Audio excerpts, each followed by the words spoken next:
Aló, Jiuramara-san. He died. I thought you died, but he's still alive. Jeremías William Clife Franco. Tengo 32 años. Soy Pemón.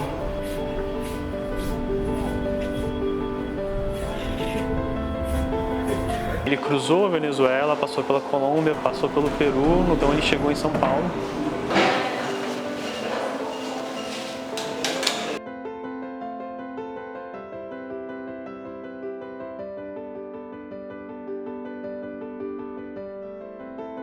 Na cidade de São Paulo, mais especificamente, nós fazemos o trabalho de RLF junto com outras organizações parceiras, auxiliando migrantes internacionais, então pessoas que chegaram ao Brasil e pessoas que tiveram familiares que saíram do Brasil, evitando separações, auxiliando na manutenção e no restabelecimento do contato entre os familiares.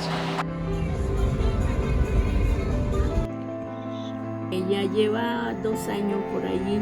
Por esa hora, cuando la escuché, bueno, yo siento que todavía él está bien. As telecomunicações ali na região onde os pais estão são muito precárias, então eles não têm acesso a esse tipo de tecnologia. Ele é muito participativo das atividades da casa, das assembleias, mas principalmente do projeto GT, Relações e Profissões, o qual ele se prepara para se inserir no mundo do trabalho.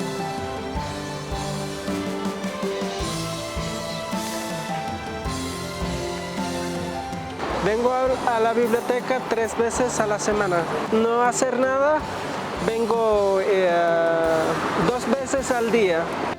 I hear his voice now, so I am feeling well. Tapi con esa buena. Escuché su voz, me siento alegre. Thank you for that. E nós vamos continuar fazendo a troca de mensagens, né?